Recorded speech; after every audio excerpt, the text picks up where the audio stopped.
right now, I am not capable of, I don't have an opportunity to do that yet. My business online boutique is called Divas on the Go. If you look in the description of the video, she'll give you that information of my Twitter. So no, I'm not my Twitter. It should give you the information of my website, also my Facebook, and also my Instagram. So make sure you go ahead and follow my Instagram, and also like and follow my Facebook page as well, because there are contents on those pages that might not necessarily be in this YouTube video. So with that being said, the other video that I did post, I post about turning my business into a full operating business, because I've been doing online boutique or selling for a while. To be honest, I've actually been operating as a business owner since I probably was a young girl, like 14, 15 years old. And then I also could remember some of the direct marketings and MLMs that I also frequent. I sold Avon, which is a beauty company. I sold Avon. I was an Avon, independent Avon representative for like a little over 13, 14 years. Then I did 31, I did paparazzi, I did Pamper Chef. I mean, I've been in the business world and as an entrepreneur for a while.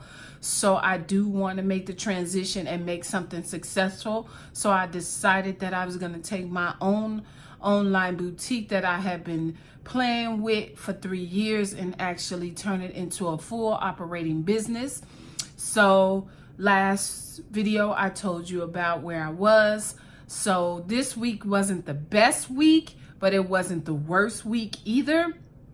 I just got to make sure I stay consistent, and I have to make sure I market. I have to make sure I go out there and do the things I would do as if I was in one of those direct marketing companies.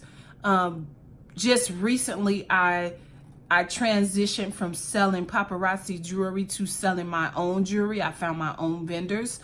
So learning from them, being a part of them, I've learned that you have to be consistent if you want people to know you. I've seen people go from ground zero at having probably, and a lot of them do Facebook lives. So I've seen them go from a Facebook pop-up party, live party of maybe 2 up to 5 people to now they got 1 point something K people on there. But it was because their dedication and because of them being consistent. So I am trying my best to become consistent and do what I need to do daily so I can bring in that positivity and bring in the clients. So today, as you can look at the description of the video, I told you today I'm going to talk about the difference of buying things from overseas versus buying things from the state.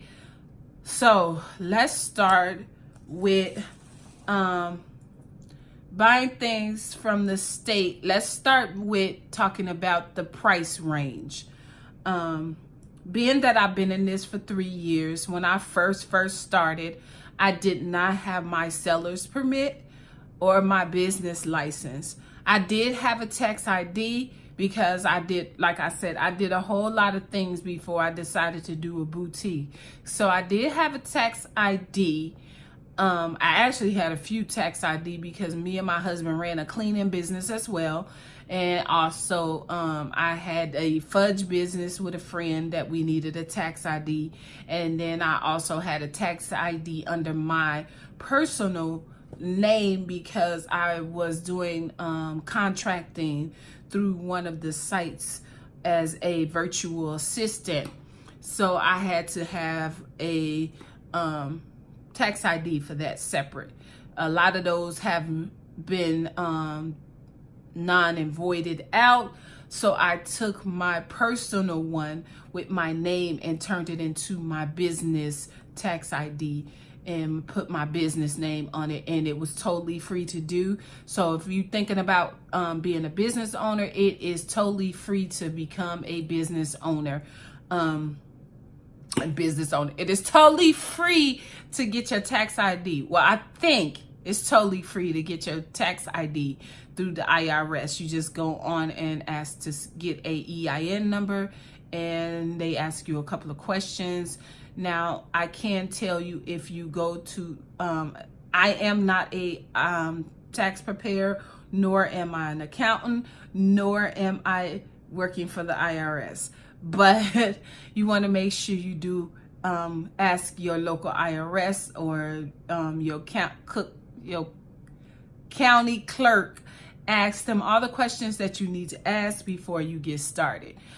So I did transfer my tax ID into my business name, which is Diva on the Go. And at that point, all I had was just a tax ID back in 3 years ago. And the only place I was allowed to even order anything were vendors from China. So I spent my first maybe $150 on a few items. And the difference between overseas China or stateside vendors is stateside vendors, if you go through a legitimate vendor, they are going to ask you to have a seller's permit, a business license, and or a tax ID. Some just want your seller's permit and they don't want the tax ID. Some want the seller's ID in the tax ID. Some want you to have all of that, plus they want you to have anywhere between 2 to 3 invoices from other replicable companies that you are purchasing through. So when I say receipts, I mean invoices. They want invoices with your business name on and your business address saying that I get items from this place, which tell them that you are going to be purchasing items from them for a business. When I first started, I didn't have any of that. All I had was the tax ID, and I was going through China. China does not make you buy 6 packs. Here, most of the legitimate vendors make you buy a pack of 6. I have found a couple that'll have you do a pack of 3, but it has never been 1. Most of the vendors that I work with here in the States ask you to do either 3 or 6. And when I'm saying 3 or 6, for those that are new, you have to buy a pack. In that pack comes 3 sizes or 6 sizes. I'm sorry. 3 pieces or 6 pieces. So I do a lot of plus size stuff. So it could be 1X to 2X to 3X or 1 of each. When you're ordering from overseas, you don't normally have to do that. So that's the difference. The second thing is sometimes you would get vendors that are overseas that might mock what they see in the United States. They would take the stock photos from another stateside website, put it on their website. You will order the item. You will receive the item. The item will look like the photo. However, it is going to be very cheaply made. So the material will be totally different than what the stateside would actually sell you. And not only that, the sizes will be totally different than what the stateside is. Now, I'm not going to tell you that every vendor on the stateside is a good vendor, because I have had some issues with some vendors on the stateside as well that sent me wrong sizes, sent me stuff that was too short, too small, and it didn't look like that in their photo albums. So my best advice to you is to make sure, if you're just starting out, to test the waters, check your merchandise, and make sure you are aware that everything is not, that glitter is not gold. Pricing wise, China can be cheaper on pricing per unit or per item. However, some vendors in China will have an just like outrageous amount of shipping fees, whereas some of your shipping fees with the stateside can go anywhere from $7 to as high as, I think in the stateside I paid $25 one time, but I've never paid over $25 on the stateside. And then on the stateside, when I paid $25, it was for a very, very large order. Sometimes I could order like 3 or 4 pieces from China and they would charge me $25. And then I get it and be unhappy. So I'll pay like $2, $3 for a shirt. I'll buy 3 of them. So I'm spending $9 on 3 shirts, but then my shipping is $25. So you have to make sure you are aware of what you are buying. The other thing is, you are what you wear, you are what you buy, you are representing who your company is. You are representing your company name, your company brand. What you put out there is what people will put you close together with. When you think about McDonald's, Walmart, Target, you think about the quality of what you receive, especially the difference between Walmart and Target. When you think about Walmart clothes versus Target clothes, you think about Target as being more high-end, more quality clothes, more fancier clothes, and then Walmart is for that everyday woman who budget is not as great as the Target purchaser. So when you put your name out there and people are buying your clothing, you want them to know who you are. So if you're buying from China and it's cheaply made, I'm sorry, you're probably only going to get those that are on a budget. You're not going to most likely get those that are a little bit bougie and have a little bit more money to spend with you. From experience, I can tell you, and I'm trying to see how I can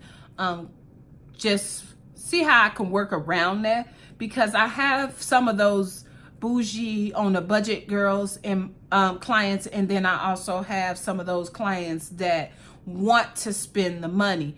But I have more bougie on a budget than I have those clients that want to buy. So I'm trying to transition into getting more of those women that don't mind spending a little bit more for their items, just because I'm spending a little bit more quality on the item. So it's uniquely to change, but it's doable. The other thing is shipping time.